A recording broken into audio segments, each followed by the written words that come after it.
Bonjour et bienvenue au podcast hebdomadaire Performer autrement au quotidien, le podcast où on jase de la performance qui revitalise plutôt que de celle qui épuise. Alors, je me présente, je suis Hélène Savignac, votre animatrice, et aujourd'hui, je suis en compagnie de la très bienveillante Karine, où justement, on va jaser la bienveillance en affaires. Est-ce un signe de faiblesse?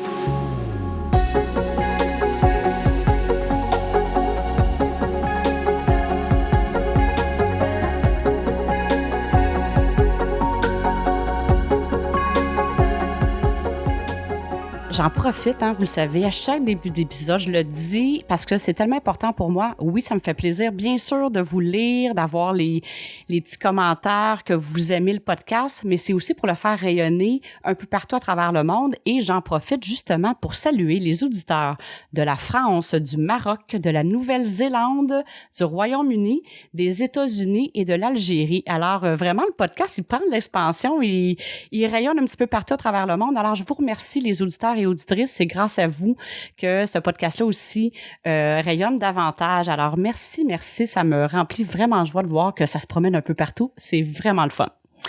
Alors, Karine, comment ça va? Mais ça va super bien, toi? Ça va super bien aussi. Toujours un plaisir. La bienveillante Karine. Non, mais c'est vrai. Mais écoute, j'aimerais ça quand même là, pour placer le sujet, que tu nous définisses ou que tu nous expliques qu'est-ce que c'est la bienveillance. Merci de poser la question, mais aujourd'hui, là, je me fais vraiment plaisir de parler de ça parce que c'est tellement, là, justement, dans le cadre des affaires, j'entends tellement toutes sortes de choses, puis on va en parler par rapport à, justement, la bienveillance, d'être bienveillant en affaires. Est-ce que je vais faire manger la lille sur le dos? Est-ce que ça va me coûter de l'argent? Tu sais, j'entends vraiment ça beaucoup. Puis je trouve ça important un petit peu de faire la distinction entre deux choses qui vont peut-être paraître un peu opposées, mais que souvent on va avoir peut-être tendance à mixer. C'est quoi la différence entre la bienveillance et la bonasserie? Alors là, j'ai vraiment demandé à Larousse de m'assister là-dessus parce que je trouvais vraiment que c'était bien défini. Alors, qu'est-ce que le dictionnaire Larousse dit sur la bienveillance? C'est la disposition d'esprit inclinant à la compréhension et indulgence envers quelqu'un. Et Larousse dit par rapport à être bonasse, qui fait preuve d'une bonté excessive par faiblesse, naïveté, simplicité d'esprit. Alors, on voit, il y a quand même une différence assez marquée entre les deux. Et pour aller encore avec plus de clarté, tu le sais à quel point j'aime ça utiliser ce mot-là, de la clarté, c'est important. L'antonyme de la bienveillance, c'est l'arrogance, l'agressivité et l'antipathie. Alors, je trouvais ça important, dès le début de l'épisode, un petit peu placer c'était quoi la définition de ça pour l'amener un petit peu plus loin puis de le partager, ça ressemble à quoi au niveau des affaires. Ben, je trouve ça super intéressant, puis je vois la différence, puis je peux comprendre que les gens peuvent mixer bienveillance et bonasserie, là. Si je me réfère à moi personnellement, je le comprends. Mais, tu sais, le titre de l'épisode, c'est est-ce que c'est un signe de faiblesse? Donc, pourquoi tu penses que ça pourrait être perçu comme un signe de faiblesse dans le monde des affaires? Pourquoi les gens peuvent penser ça? Bien, d'un, on s'entend que c'est seulement depuis les dernières années qu'on entend ça de plus en plus, puis ça pourrait être tentant de dire « Hey, la bienveillance, c'est une mode, c'est une tendance? » Là, ça va au-delà de ça. Puis je pense que pourquoi, présentement, ça peut être encore perçu comme un signe de faiblesse ou de vulnérabilité, c'est selon ce que j'observe aussi, là, c'est comme s'il y a encore des résidus de le leadership, d'être arrogant, d'être intimidant, de mettre un peu le poing sur la table pour dire un leader, ça contrôle, ça sait où est-ce que ça s'en va. C'est un peu dans le concept it's my way or the highway. Là. C'est comme tu fais comme je veux ou tu prends l'autoroute. Je veux dire, c'est encore présent dans le monde des affaires, là, de ce côté-là. Le leader est en avant, les gens suivent en arrière. Je dis pas que c'est présent encore partout, mais c'est encore là. On a juste besoin là, de penser à peut-être qu'est-ce qu'on vit présentement dans l'entreprise où on est ou qu'est-ce qu'on observe autour de nous. Cette croyance-là est encore là. Et c'est comme si l'arrogance était un petit peu valorisée. Tu sais, c'est comme on sait où je m'en vais, puis j'ai pas besoin de me faire intimider. Moi, je me ferai pas respecter des gens autour de moi. On s'entend, l'idée, c'est pas de pas se faire respecter, mais c'est comme si je me fais pas respecter, moi aussi, je vais répondre de la même façon. C'est un peu ça de l'arrogance, là. C'est ça. Il y a une croyance que le leader veut gagner veut avoir raison, I'm the boss. Ouais. Puis c'est comme ça. Puis c'est aussi on est là pour produire. Tu sais, d'être bienveillant, d'être indulgent, de se mettre à la place de l'autre personne, de le comprendre. Dans le feu de l'action, là, quand c'est le plus, faut que ça aille plus vite, c'est prêt pour hier. On n'a pas le temps, là, de prendre le temps de comprendre l'autre personne puis de faire preuve, entre guillemets, de bonté. C'est comme si on a le goût, mais quand on arrive dans le feu de l'action puis ça presse, il y a une échéance à respecter. On va tasser ça, ce temps-là qu'on va prendre pour comprendre la personne, mais je veux dire, j'apprendrai rien à nos auditeurs qui nous écoutent, là. Un humain, c'est pas une machine. Mais on a encore tendance, c'est encore présent de, des fois, considérer ça, puis que de réellement prendre le temps de demander à la personne comment ça va, puis on va en reparler un petit peu plus tard, de réellement prendre ce temps-là, on n'est pas productif quand on fait ça. Fait que je pense que c'est la croyance. Non, mais la façon que tu le disais, c'est comme si c'était ça la réalité, mais c'est la croyance que... C'est la croyance que, puis quand on regarde réellement ce qui se passe, j'en ai parlé quand je parle du changement de paradigme, vous le vivez, là, on est encore, je veux dire, dans la pandémie ou en train de s'en sortir, mais on voit vraiment qu'il y a quelque chose qui se passe dans le monde du travail, ce que les gens recherchent, ce qui est important pour eux, ils veulent être bien. Puis là, je parle pas juste les employés, là, je parle tout le monde. J'ai parlé avec des entrepreneurs qui me disaient « Hey, j'ai connu c'était quoi un rythme qui était différent, j'ai vraiment aimé ça ». Alors, ça se passe pour tout le monde. Alors, les gens, ils ont le goût d'être bien, ils ont le goût de pouvoir exprimer leur potentiel, ils ont le goût de se sentir dans un environnement où ils se sentent sécures, considérés, qu'on se préoccupe de leur bien-être physique et psychologique. Ça le démontre et c'est là. Puis, quand on a qu'à se poser la question individuellement, c'est ça qu'on a le goût de vivre dans notre quotidien, là, d'être bien. Alors, ça pour dire que il y a comme un petit peu une distorsion. Si on est arrogant, les gens autour de nous, je l'ai moi-même expérimenté, là.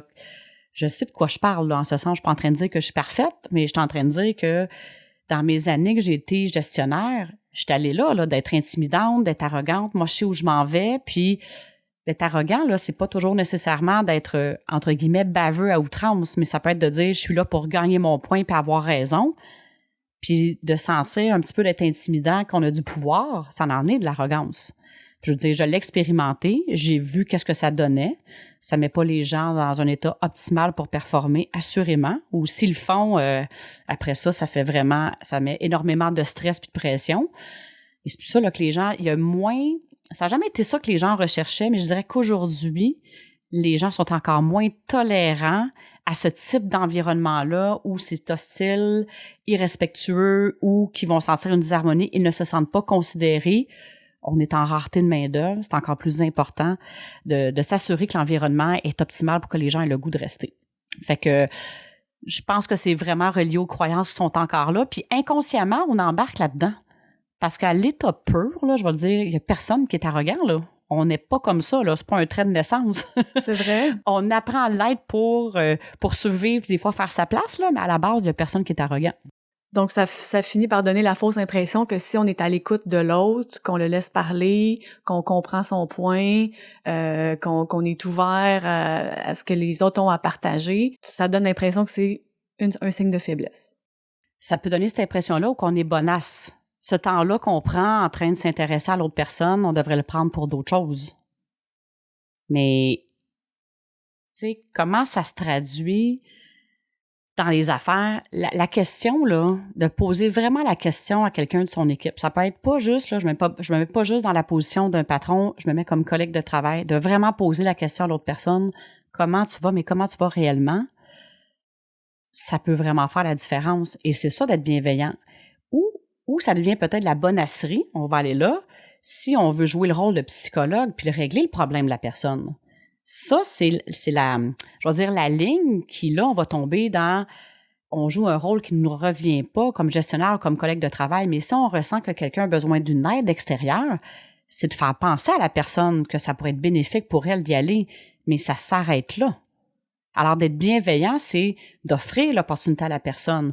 Des fois, dans un contexte, ça peut être même de dire, ben, écoute, je crois tellement que ça pourrait te faire du bien que on peut te proposer peut-être de t'assister financièrement pour ce processus-là, tout dépendant du contexte. Mais la bienveillance, c'est ça. On tombe un petit peu dans la bonasserie si on veut jouer au psychologue puis prendre 3 heures puis s'impliquer personnellement dans les problèmes de l'autre personne. Fait qu'elle est là la distinction. D'être bienveillant, d'offrir à la personne. Parce que des fois, quand quelqu'un file pas, ne voit pas les opportunités ou les ressources disponibles.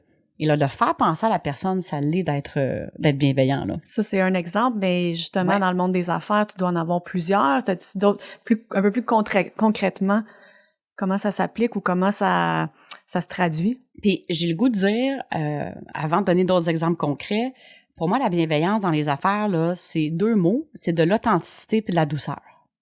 Là, je le sais, je me mets à la place des gens qui nous écoutent, là, des fois, quand on est dans on a comme nos gants de boxe, là, on dit aujourd'hui, là, qu'est-ce que je vais aller gagner ou je vais aller remporter. L'idée là-dedans de la douceur, là, puis moi aussi, ça me fait frissonner. C'est pas des mots qu'on entend nécessairement dans les affaires, mais la douceur, là, c'est tout simplement de dire les choses avec respect, puis en enlevant le petit côté émotif, agressif, là, tu sais, là, j'aurais le goût de dire, là, le petit, tu sais, là, qui vient avec qu'on veut passer notre point. Quand on enlève cet élément-là, ça l'amène vraiment une douceur puis une harmonie dans la discussion. Et l'authenticité, c'est de dire les choses telles qu'elles sont. Alors, moi, je me dis, dans la vie, tout se dit, mais c'est la manière qu'on va le dire. Alors, c'est vraiment ça aussi, la bienveillance. Donc, la bienveillance, c'est pas juste de partager des compliments. On pourrait penser, ben moi, je suis bienveillant, je vais juste dire les bons côtés à quelqu'un.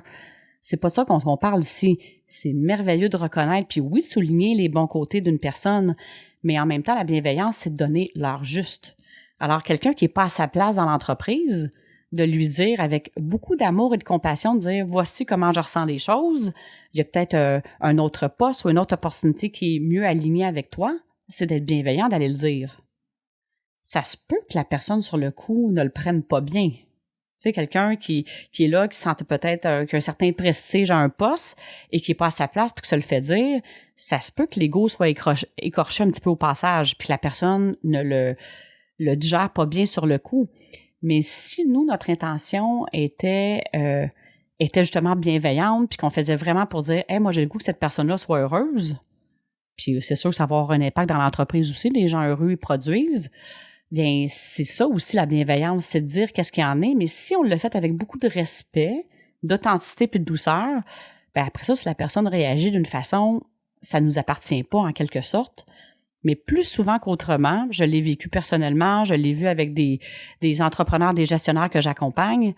Quand ces messages-là ont été passés, ça se peut des fois que des gens l'ont pas bien pris sur le coup, mais avec du recul, voire quelques jours, quelques semaines après, ça l'a amené à la clarté nécessaire. Fait que mettons qu'on dit à quelqu'un, ça va pas bien dans tel aspect de ton travail ou je pense vraiment que ça va être difficile de continuer dans ce poste-là, bien la clarté arrive. Puis souvent, la personne, c'est d'elle-même qu'elle va quitter ou va dire « Oui, je pense que je devrais peut-être aller m'aligner ailleurs. » Ça peut être dans l'entreprise ou ailleurs, mais ça va vraiment faire la différence sur la relation. Fait que ça, concrètement, ça en est de la bienveillance, de dire les choses telles qu'elles sont. Oui, parce qu'il y a une grosse différence entre cette façon-là de le dire ou de dire le patron arrive un matin, il dit « Bon, ben toi, je te change de place, tu t'en vas là parce que ça marche pas. » Ouais. Là, la personne a l'intention de décider pour l'autre versus l'intention de vouloir que la personne soit le meilleur d'elle-même à la bonne place. Puis on rit, là, mais ça existe, là, puis c'est même pas imagé. Je veux dire, j'en entends, là, j'en entends, j'en vois. Ça arrive exactement ça, là. Des fois, on donnera pas trop de détails, on va le dire, on va changer la personne de place, elle comprend pas trop. Ou il y a des fois, quelqu'un peut arriver et dire « Regarde, là, t'es vraiment incompétent là-dedans, non, puis t'envoies ça à personne. » C'est sûr que ça se peut, là, que la relation soit moins bonne par la suite, là. Ça peut amener un certain froid. Mais ce que tu dis là, c'est vraiment vrai. Puis c'est ça aussi, la bienveillance, c'est de dire « Je veux m'assurer que chaque personne dans l'entreprise est dans son X, sa zone d'excellence, dans son sweet spot que la personne est bien. » C'est sûr que si la personne a fait un choix différent de ne pas y aller, c'est d'autres choses. Ça ne nous appartient pas. Et c'est là aussi, ça me fait penser, c'est un autre exemple de bonasserie, quand en tant que gestionnaire, on veut plus que l'autre personne. On peut pas vouloir plus que quelqu'un d'autre. Même si on a la certitude que c'est ça qui serait le mieux pour la personne, elle décide de ne pas y aller. Si on lâche pas le morceau là-dessus, si on tombe dans la bonasserie, de mettre ben de l'énergie, la bienveillance, c'est de montrer le chemin. Voici qu'est-ce qui est disponible, voici qu'est-ce que je ressens qui est là. Et si la personne fait d'autres choix, c'est correct aussi, là. Fait que je trouve que c'est un autre bel exemple que je vois souvent, là, le gestionnaire se remet en question. J'ai tout fait, qu'est-ce que je devais faire? Quand vous vous posez la question, là, c'est peut-être déjà un signe que vous êtes allé trop loin. Posez-vous la question suivante. Est-ce que je veux plus que l'autre personne? Et souvent, quand on se pose la question, la réponse est oui. Il y a une différence entre quelqu'un qui veut, que ça l'absorbe, puis on sait que la personne, on s'en va dans la bonne direction, de mettre de l'énergie, c'est deux choses différentes. Mais quand on se pose la question, je veux-tu plus qu'elle? Si la réponse est oui, là, on tombe plus dans la bonasserie, justement, là.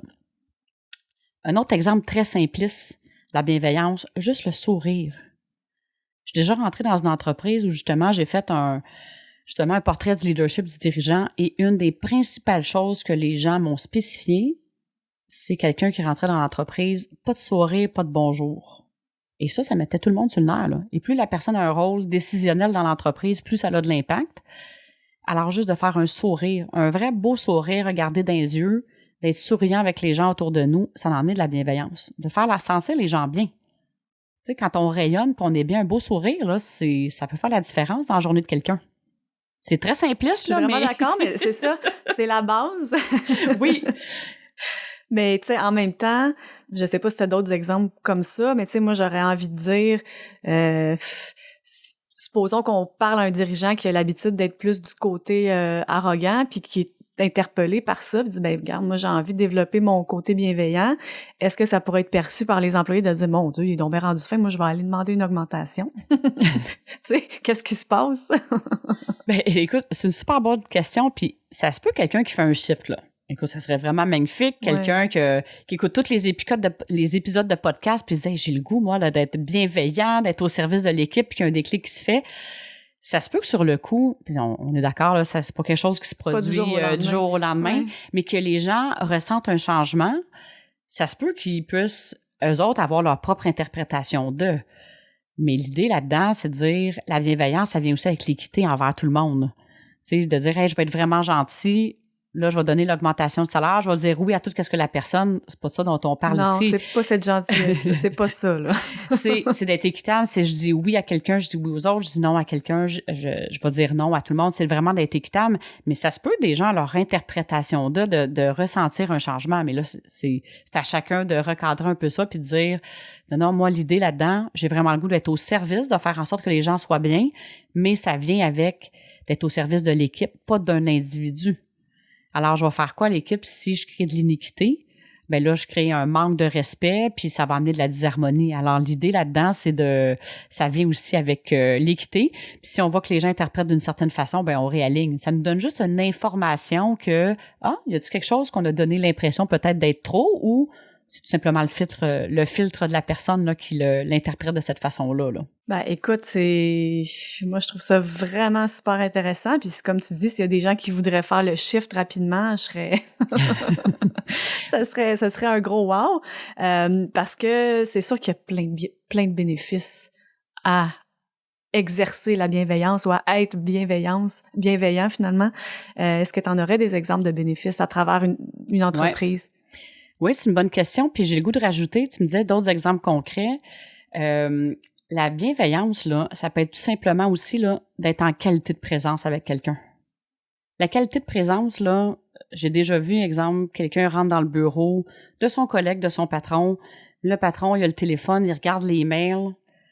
Ça veut pas dire que vous n'êtes pas capable d'être multitasking, là. Souvent, je me suis fait dire, ben oui, mais je suis toute capable d'entendre ce que la personne me dit. Oui, mais la qualité que vous laissez à la personne qui est en face de vous, c'est sûr et certain, faites le test, vous mettez votre téléphone de côté, vous prenez vraiment le temps d'écouter quelqu'un. L'information qu'elle va vous partager, elle risque d'être vraiment plus riche que si vous êtes en train de regarder votre ordinateur, le téléphone, puis de pas être tout à fait en qualité de présence. Il y a moins d'informations qui vont arriver. Alors, cet exemple-là que je donne, ça répond un petit peu à la question, c'est quoi les bénéfices aussi, mais juste Puis la qualité de présence, là, c'est d'être là, puis quand quelqu'un nous parle, on n'est pas en train de penser à la réponse qu'on va donner. On écoute vraiment jusqu'à la fin ce que la personne va nous partager.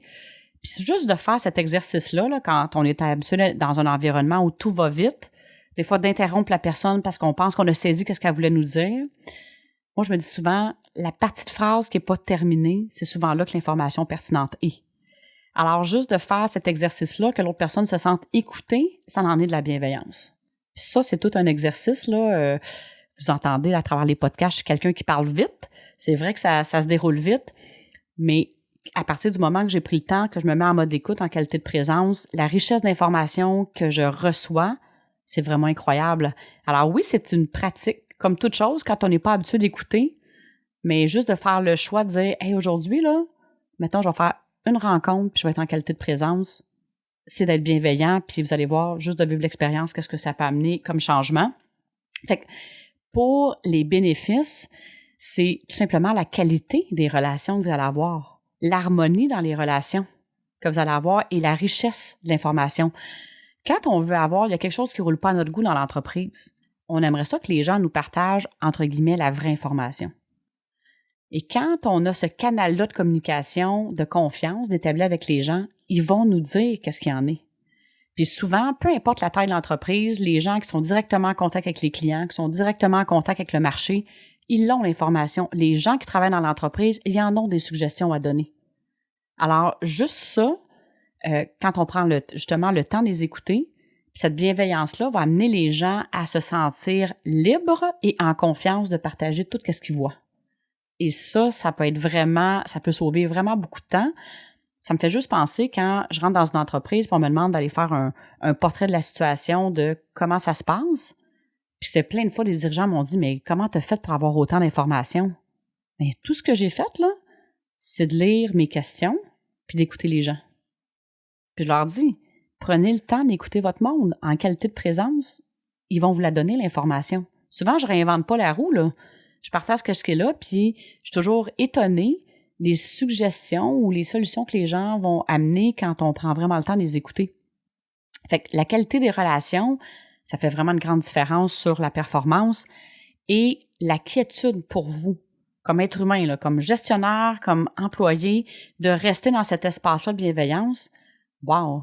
Quelle quiétude et tranquillité que ça l'amène de ne pas embarquer dans le tourbillon, dans le chaos. Même là, on arrive dans une relation que on sent qu'il y a un petit peu plus de tension.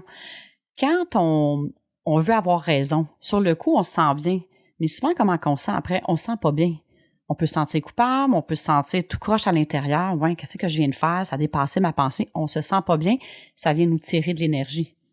Quand on parle de la performance qui revitalise, d'aller embarquer dans des débats de tension puis de remettre de l'huile sur le feu, ça le draine, ça l'épuise, puis on l'amène souvent à la maison, on l'amène avec la prochaine personne avec qui on va parler, on l'amène avec nous.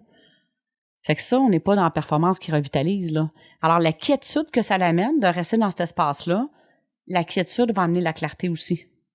Même quand ça brasse, là, des fois, on n'a pas la réponse, mais quand on n'embarque pas dans cette émotion-là, des fois, on va aller au-delà, puis on va voir vraiment qu'est-ce qui est à faire, puis qu'est-ce qui se passe réellement, puis c'est quoi la meilleure façon d'agir dans cette situation-là.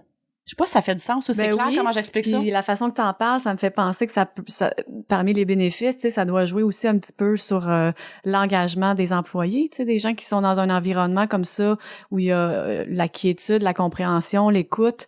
C'est des employés qui vont peut-être être plus engagés puis ils vont vouloir rester dans cette entreprise-là. Ben ça, c'est un excellent point, là. Quand on parle de performance, la performance, là, aujourd'hui, on voit combien de temps ça prend de former quelqu'un, l'investissement qu'on a besoin de faire, que les gens soient vraiment productifs dans l'entreprise, adaptés à la culture, adaptés dans leur poste. Mais quand les gens se sentent bien, ils n'ont pas le goût de quitter, là. On passe combien de temps au travail? On a le goût d'être bien. On a le goût de réussir. On a le goût de sentir qu'on s'élève dans son potentiel. Quand ça, c'est présent, on augmente les chances pas mal que la personne reste dans l'entreprise, que la personne va être un ambassadeur aussi de parler de l'entreprise aux autres. Le meilleur des recrutements, là, oui, il y a plein d'affichages et l'Internet est disponible, mais le meilleur recrutement, c'est quand ça vient de l'interne, quand ça vient des gens qui en parlent à leur entourage puis qui disent « Viens travailler ici, la culture est vraiment wow ». Ça, c'est une façon de contrer la pénurie de main-d'œuvre. C'est clair, tellement. Donc, ça a un impact sur la rentabilité, là. Rentrer dans une entreprise que vous sentez la synergie, que les gens sont bien, ça vous donne le goût d'acheter. Fait que veut pas, ça a un impact sur le service à la clientèle, la qualité des services, les gens se sentent plus légers, sont plus en forme, tout ça mis ensemble, là, si c'est pas de la performance, ça, je ne sais pas c'est quoi. Puis habituellement, ça se traduit en rentabilité, là. C'est même prouvé, les études le démontrent que c'est ça que les gens recherchent. Alors, le petit 10 minutes, 15 minutes que vous avez pris à réellement demander comment les gens vont chez vous, il est assez payant. Il est assez payant de faire en sorte, j'ai-tu le pouls, est-ce que les gens se sentent bien chez nous? Si la réponse est oui, plus de chances qu'ils restent, plus de chances qu'ils donnent un bon service aux clients, plus de chances qu'ils soient en harmonie avec leurs collègues, plus de chances qu'ils soient bien dans leur famille, avec leurs enfants, tout le monde. Ils arrivent au travail, sont disposés pour travailler, sont présents, sont disponibles mentalement. Ça, c'est de la performance pour moi. Wow! C'est pas pire les bénéfices, là. Je veux pas tomber dans convaincre, non, là. mais tellement, puis la façon que t'en parles, je suis comme, wow, on devrait juste finir là-dessus parce que tu l'as tellement bien décrit, mais je sais que t'aimes terminer avec une invitation. Y a-tu quelque chose que t'aimerais, un premier pas ou une invitation que t'aimerais faire aux gens dans cette direction-là? Première des choses, prochaine fois que vous avez une discussion, que ce soit avec un collègue, votre patron, un employé, avec votre famille, qu'il y a de la tension, vous sentez que la tension est en train de monter, première des choses, prenez un grand respire quand ça arrive et juste d'être en écoute et pas être en mode réaction. Si vous avez rien à dire parce que vous sentez que vous êtes trop dérangé, allez-y pas. Puis si, en ne prenant pas ça personnel, puis en prenant ça justement, dire hey, je vais juste observer qu'est-ce qui se passe là, puis de pas mettre l'huile sur le feu, juste voir qu'est-ce qui va se passer. Ça serait ça mon invitation, juste de changer une dynamique, d'être en qualité de présence, même quand il y a une tension, de pas embarquer dans cette tension-là, juste de voir qu'est-ce qui va se passer. Ça serait déjà une belle invitation, une façon aussi de répandre la bienveillance, on va dire. Et ça a un ripple effect, ça là, que des fois on peut sous-estimer l'impact que ça peut avoir de rester dans cet espace-là. Alors voilà, c'était mon invitation. Merci beaucoup. Et puis, j'ai le goût de partager quelque chose, puis ça, c'est une note plus personnelle. Je le partage, je dis bon, pour l'entreprise, mais j'ai déjà vécu petite tranche de vie ici avec quelqu'un qui était près de moi, quelqu'un de la famille. J'arrive devant la personne, je sentais vraiment qu'il y avait un climat de tension qui était là, juste dans le bonjour, comment ça va, c'était tendu, c'était chargé en émotions. J'ai regardé ça. Et je suis allée vers la personne, puis j'ai juste fait un gros câlin, je l'ai pris dans mes bras, et ça l'a complètement désamorcé. Et ça l'aurait pu vraiment été facile que j'embarque, puis que je mette de l'huile sur le feu. Puis là, je suis pas en train de dire que je suis donc bonne d'avoir fait ça, je suis juste en train de dire que ça marche. Des fois, c'est une façon de désamorcer, tout simplement de partager de l'amour. L'autre personne l'a ressenti, puis on est passé à un autre appel, on est passé à d'autres choses, et on a pu adresser qu'est-ce qui était là, mais avec beaucoup de respect. Puis on a passé une super belle journée. Alors, j'avais le goût de partager ça parce que ça marche. Bref. Ça marche parce que dans le fond, peu importe c'était quoi le sujet ou la problématique, c'est toujours l'intention derrière. Est-ce que toi, tu avais envie d'affronter puis de gagner ton point ou tu avais juste envie que tout le monde soit bien? Exactement. Tout est dans l'intention derrière. Ça, c'est un beau mot de la fin. Alors, je t'en remercie beaucoup, Karine. Merci toujours de ta qualité de présence parce que tu es un bel exemple de qualité de présence. Ça fait en sorte que moi, comme tel, quand on interagit, ça me met aussi confortable de partager qu'est-ce qui est là. Tu sais, je suis pas comme « Hey, je vais t'oublier de dire quelque chose ». C'est fluide. Alors ça, c'est un bel exemple. Alors, merci beaucoup à toi de ta qualité de présence. Merci aux éditeurs d'être là. Ça vous parle, ce podcast-là, bien, merci de l'écouter. Merci de le partager aussi. Il est disponible sur toutes les plateformes, sur Apple Podcasts, sur YouTube Music, sur Spotify. En tout cas, à peu près sur tous les podcasts, sur Charles, notre collaborateur, il était en feu. On est vraiment présent partout. Alors, merci d'être là. Et puis, je vous souhaite vraiment une super belle semaine. À bientôt.